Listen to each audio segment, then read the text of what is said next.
ಶರಣಾರ್ಥಿ. ಬಸವನಾಡಿನ ಸಂಪ್ರದಾಯದಂತೆ ನಮ್ಮ ಇಂದಿನ ಈ ಒಂದು ಆಳವಾದ ಚರ್ಚೆಯನ್ನ ಆರಂಭಿಸೋಣ. ಇಂದು ನಾವು ವಿಶ್ವಗುರು ಬಸವಣ್ಣನವರ ಒಂದು ವಚನವನ್ನ ಕೈಗೆತ್ತಿಕೊಂಡಿದ್ದೇವೆ. ನೋಡ್ಲಿಕ್ಕೆ ತುಂಬಾನೇ ಸರಳ, ಆದರೆ ಅದರ ಅರ್ಥ ಇದೆಯಲ್ಲ, ಅದು ಅಷ್ಟೇ ಗಹನವಾದದ್ದು.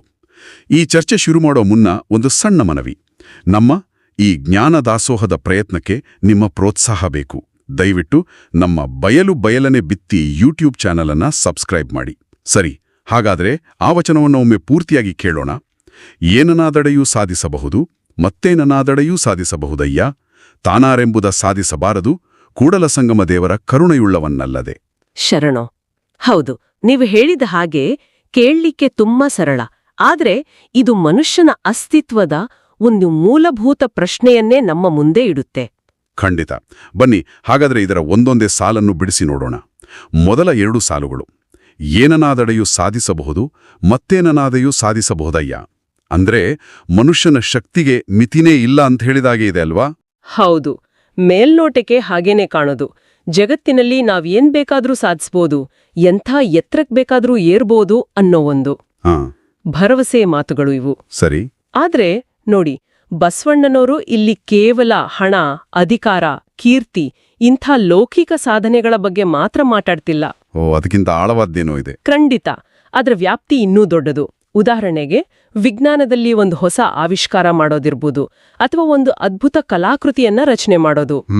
ಹೀಗೆ ಯಾವುದೇ ಬಾಹ್ಯ ಕ್ಷೇತ್ರದಲ್ಲಿ ಮನುಷ್ಯನ ಸಾಧನೆಗೆ ಮಿತಿಯೇ ಇಲ್ಲ ಅನ್ನೋದನ್ನ ಈ ಸಾಲುಗಳು ದೃಢಪಡಿಸ್ತವೆ. ಸರಿ. ಇಲ್ಲಿಂದಲೇ ನೋಡಿ, ವಚನ ಒಂದು ಕುತೂಹಲಕಾರಿ ತಿರುವು ಪಡೆಯುತ್ತೆ. ಹೊರಗಡೆ ಏನನ್ನಾದರೂ ಸಾಧಿಸಬಲ್ಲ ಮನುಷ್ಯನಿಗೆ 3ನೇ ಸಾಲಿನಲ್ಲಿ ಹೇಳಿದ ಹಾಗೆ ತಾನು ಯಾರು ಅಂತ ತಿಳ್ಕೊಳ್ಳೋದು ಯಾಕೆ ಅಸಾಧ್ಯ? ಇದೊಂದು ದೊಡ್ಡ ವಿರೋಧಾಭಾಸದ ಕೇಳಿಸ್ತಿದೆ. ಅದೇ ಇಲ್ಲೇ ಇರೋದು ಈ ವಚನದ ನಿಜವಾದ ಸೌಂದರ್ಯ ಮತ್ತು ಅದರ ಗಹನತೆ. ತಾನಾರೆಂಬುದು ಅಂದ್ರೆ ಸುಮ್ನೆ ನಮ್ಮೆಸರು, ನಮ್ಮೂರು, ನಮ್ಮ ಹುದ್ದೆ ತಿಳ್ಕೊಳ್ಳೋದಲ್ಲ. ಅಲ್ಲ, ಖಂಡಿತ ಅಲ್ಲ. ಅದು ಆತ್ಮಜ್ಞಾನ, ಅಂದ್ರೆ ಸ್ವಯಂ ಅರಿವಿನ ಒಂದು ಆಳವಾದ ಅನ್ವೇಷಣೆ. ಈಗಿನ ಕಾಲಕ್ಕೆ ಹೋಲಿಸಿದಾದ್ರೆ ನಮ್ಮ ಸೋಷಿಯಲ್ ಮೀಡಿಯಾ ಪ್ರೊಫೈಲ್ ಇದೆಯಲ್ಲ, ಅದೇ ನಾವು ಅಂತ ಅನ್ಕೊಂಡಿರ್ತೀವಿ. ಆದ್ರೆ ಬಸವಣ್ಣನವರು ಹೇಳ್ತಿರೋದು ಅದಕ್ಕಿಂತ ಸಂಪೂರ್ಣ ಭಿನ್ನವಾದ ಒಂದು ಆಂತರಿಕ ಅಸ್ತಿತ್ವದ ಬಗ್ಗೆ. ಹಾಗಾದ್ರೆ ಈ ಸ್ವ ಅಥವಾ ಆತ್ಮದ ಸ್ವರೂಪ ಏನು? ಲಿಂಗಾಯತ ತತ್ವದ ಪ್ರಕಾರ ಇದನ್ನ ಹೇಗೆ ವಿವರಿಸಬಹುದು? ಒಳ್ಳೆ ಪ್ರಶ್ನೆ. ನೋಡಿ, ಲಿಂಗಾಯತ ದೃಷ್ಟಿಕೋನದ ಪ್ರಕಾರ ಪರಮತತ್ವ ಅಂದ್ರೆ ಶಿವ ಅನ್ನೋದು ನಿರಾಕಾರ. ನಿರಾಕಾರ ಅಂದ್ರೆ ಅದಕ್ಕೆ ರೂಪ ಇಲ್ಲ ಅಂತನ? ಹೌದು, ಅದಕ್ಕೆ ಒಂದು ನಿರ್ದಿಷ್ಟ ಆಕಾರ ಇಲ್ಲ.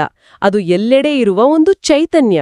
ಹೀಗೆ ಯೋಚಿಸಿ, ಗಾಳಿ ಎಲ್ಲೆಡೆ ಇದೆ, ಆದ್ರೆ ಅದಕ್ಕೊಂದು ಆಕಾರ ಇದೆಯಾ? ಇಲ್ಲ. ನಾವದನ್ನ ಉಸಿರಾಡ್ದಾಗ ಮಾತ್ರ ಅದರ ಇರುವಿಕೆ ನಮಗೆ ಅನುಭವಕ್ಕೆ ಬರುತ್ತೆ. ಹಾಗೆಯೇ ಆ ಪರಮ ಚೈತನ್ಯ ನಮ್ಮೊಳಗೇ ಇದೆ. ಅದನ್ನ ಅನುಭವಕ್ಕೆ ತಂದುಕೊಳ್ಳೋದೇ ತಾನಾರು ಎಂದು ಅರಿಯುವುದು. ಈ ಒಳಗಿನ ಪಯಣ ಹೊರಗಿನ ಯಾವುದೇ ಸಾಧನೆಗಿಂತಲೂ ಹೆಚ್ಚು ಸವಾಲಿನದ್ದು. ಈ ಚರ್ಚೆ ಹೀಗೆ ಮುಂದುವರಿಯುತ್ತೆ. ಇಂಥ ಆಳವಾದ ವಿಶ್ಲೇಷಣೆಗಳು ನಿಮಗೆ ಇಷ್ಟವಾಗ್ತಿದ್ರೆ ದಯವಿಟ್ಟು ನಮ್ಮ ಪ್ರಯತ್ನಕ್ಕೆ ಬೆಂಬಲ ನೀಡಿ. ನಮ್ಮ ಬಯಲನೆ ಬಿತ್ತಿ ಯೂಟ್ಯೂಬ್ ಚಾನೆಲ್ ಅನ್ನು ಸಬ್ಸ್ಕ್ರೈಬ್ ಮಾಡಿ. ಸರಿ, ಈಗ ನೀವು ಹೇಳಿದ್ದು ಕೇಳಿ ಒಂದು ಕುತೂಹಲ ಬಂತು. ಈ ತಾನಾರು ಅನ್ನೋ ಪ್ರಶ್ನೆ ಇಷ್ಟು ಕಠಿಣ ಆದರೆ ಬಸವಣ್ಣನವರು ನಮ್ಮನ್ನ ಕೇವಲ ಗೊಂದಲದಲ್ಲಿ ಬಿಟ್ಬಿಟ್ರಾ ಅಥವಾ? ಇಲ್ಲ, ಖಂಡಿತ ಇಲ್ಲ. ಅವರೇ ಪರಿಹಾರವನ್ನು ಸೂಚಿಸಿದ್ದಾರೆ. ವಚನದಲ್ಲಿ ಇದೆಯಾ? ಹೌದು, ವಚನದ ಕೊನೆಯ ಸಾಲೆ ಅದಕ್ಕೆ ಉತ್ತರ. ಕೂಡಲ ಸಂಗಮ ದೇವರ ಕರುಣೆ ಉಳ್ಳವಂಗಲ್ಲದೆ. ಕರುಣೆ, ಆತ್ಮಜ್ಞಾನ ಅನ್ನೋದು ಕೇವಲ ನಮ್ಮ ಬುದ್ಧಿಯ ಕಸರತ್ತಿನಿಂದಾಗ್ಲಿ ಅಥವಾ ನಮ್ಮ ಹಠದಿಂದಾಗ್ಲಿ ಸಿಗುವಂಥದ್ದಲ್ಲ. ಅದಕ್ಕೆ ದೈವಿಕ ಅನುಗ್ರಹ, ಆ ಕರುಣೆ ಅತ್ಯಗತ್ಯ. ಈ ಕರುಣೆ ಅಂದ್ರೆ ಹೇಗೆ? ಸುಮ್ಮನೆ ಕೂತ್ರೆ ಸಿಗುವಂಥದ್ದಾ? ಇಲ್ಲ. ಆ ಕರುಣೆ ಅಂದ್ರೆ ನಮ್ಮ ಅಹಂಕಾರವನ್ನ, ನಾನೇ ಎಲ್ಲವನ್ನೂ ಮಾಡಬಲ್ಲೆ ಅನ್ನೋ ಗರ್ವವನ್ನ ಪಕ್ಕಕ್ಕಿಟ್ಟು ಶ್ರದ್ಧೆಯಿಂದ ಪ್ರಯತ್ನಪಟ್ಟಾಗ ಸಿಗುವ ಒಂದು ರೀತಿಯ ಆಂತರಿಕ ಸ್ಪಷ್ಟತೆ. ಅದನ್ನೇ ಜ್ಞಾನೋದಯ ಅಂತಾನೂ ಕರಿಬಹುದು. ಹೌದು, ನೀವು ಹೇಳಿದ್ದು ಸರಿ. ಇದು ನಮ್ಮ ದೈನಂದಿನ ಜೀವನದಲ್ಲೂ ಆಗುತ್ತೆ ಅಲ್ವಾ? ಹೇಗೆ? ಒಂದು ಸಮಸ್ಯೆಗೆ ಉತ್ತರ ಹುಡುಕ್ತಾ ಇರ್ತೀವಿ, ಸಿಗೋದೇ ಇಲ್ಲ. ಯಾವಾಗ ನಾವು ಸಾಕು, ನನ್ನಿಂದ ಆಗ್ತಿಲ್ಲ ಅಂತ ಪ್ರಾಮಾಣಿಕವಾಗಿ ಒಪ್ಕೊಂಡು ಸುಮ್ಮನಾಗ್ತೀವೋ ಆಗ್ಲೇ ಇದ್ದಕ್ಕಿದ್ದಂತೆ ಉತ್ತರ ಹುಳಿಯುತ್ತೆ. ಅದ್ಭುತವಾದ ಹೋಲಿಕೆ ಅದೇ. ಬಹುಶಃ ಅದನ್ನೇ ಬಸವಣ್ಣನವರು ಕರುಣೆ ಅಂತ ಕರೆದಿರ್ಬೋದು. ಅಹಂಕಾರ ಶೂನ್ಯವಾದಾಗ ಮಾತ್ರ ಆ ಪರಮ ಚೈತನ್ಯದ ಅರಿವು ಸಾಧ್ಯ. ಅದೇ ಶರಣಾಗತಿ ತತ್ವ. ಹಾಗಾದ್ರೆ ಈ ಇಡೀ ಚರ್ಚೆಯ ಸಾರಾಂಶ ಏನು ಅಂತ ಹೇಳ್ಬೋದು? ಇದರ ಅಂತಿಮ ಸಂದೇಶ ತುಂಬಾನೇ ಸ್ಪಷ್ಟವಾಗಿದೆ. ಹೊರಗಿನ ಸಾಧನೆಗಳು ಮುಖ್ಯವೇ, ಆದರೆ ಅದೇ ಸರ್ವಸ್ವ ಅಲ್ಲ. ನಿಜ.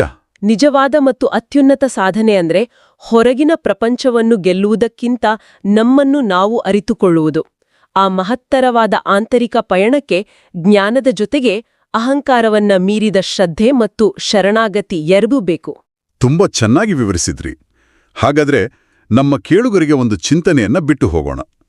ಸ್ಪರ್ಧೆಯೇ ಎಲ್ಲವಾಗಿರುವ ಇಂದಿನ ಜಗತ್ತಿನಲ್ಲಿ ಶರಣಾಗತಿ ಅಂದ್ರೆ ಸೋಲಪ್ಕೊಳ್ಳುವುದೇ ಅಥವಾ ಅದೊಂದು ವಿಭಿನ್ನ ರೀತಿಯ ಶಕ್ತಿಯೇ? ಇದರ ಬಗ್ಗೆ ಯೋಚಿಸಿ. ನಮ್ಮ ಈ ಕಾರ್ಯಕ್ರಮಕ್ಕೆ ಮಾರ್ಗದರ್ಶನ ನೀಡುತ್ತಿರುವ ಕಾಯಕ ಫೌಂಡೇಶನ್ ಹಿರೇಬಾಗೇವಾಡಿ ಸಂಸ್ಥೆಗೆ ನಮ್ಮ ವಿಶೇಷ ಧನ್ಯವಾದಗಳು. ಸರ್ವರಿಗೂ ಶರಣು ಶರಣಾರ್ಥಿ.